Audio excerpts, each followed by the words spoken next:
ABM మిత్రులందరికీ విషయం ఏంటంటే, తమిళనాడు ఎలక్షన్లో నిన్న విజయ్ దళపతి గారు విజయానికి అందరూ మెచ్చుకునే విషయం ఇది. విజయ్ గారు ఎస్సీ అంటారు, ఆయన ఎస్సీ కాదని సోషల్ మీడియాలో కొంత డిబేట్లో చెప్తున్నారు. ఎస్సీ కాదని వెళ్ళాల్లో ఏదో చెప్పుకొస్తున్నారు. ఇదే ఈ పిచ్చిన కొడుకులు ఎందుకురా? కొంతమంది ఏమో మాదిగి, కొంతమంది ఏమో మాల అని చెప్పుకుంటారా?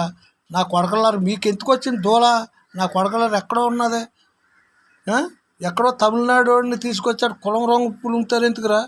అతను క్రిస్టియన్ ఎక్కువగా లెక్కాలంటే. అసలు నేను అనేది ఏంటంటే, క్రిస్టియన్స్ అంటే అసలు కులమే ఉండదు. మీరు కూడా బీసీసీ అంటున్నారు, కానీ ఇది తప్పు. నేను దీన్ని ఖండిస్తాను. ఇక్కడి నుంచి బీసీసీ అన్నవాడికి కులం లేనివాడు. మీకు అర్థమైందా? ఇప్పుడు గవర్నమెంట్ మనకి ఏమి ఇచ్చిందో నాకు అయితే తెలియదు, కానీ బీసీసీ అన్నారు కదా, అంటే క్రిస్టియన్స్కి కులం ఉండదు.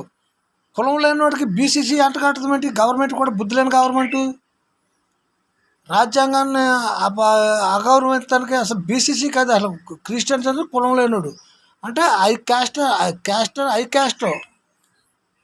సో ఏది లెక్క అయితే ఐ క్యాస్ట్ గురించే కొద్దిగా ఆ నడవడికను బట్టి తగ్గించి చెప్తున్నారు. దాని గురించి కులం లేదు బీసీసీకి. మీరు రిజర్వేషన్ల గురించి, మా రిజర్వేషన్ గురించి మీరు పోరాడతారు. మీరెవరు నా కొడకల్లారా? మా రిజర్వేషన్ దుబ్బు తింటాకే దొంగలంచి కొడకల్లారా, ఉద్యోగాలు చేసి తెంగి. ఇక నుంచి బీసీసీ లేదు, గడుపు మొట్ట లేదు. అసలు క్రిస్టియన్స్ అంటే కులం లేనోడు. అది జై భీమ్.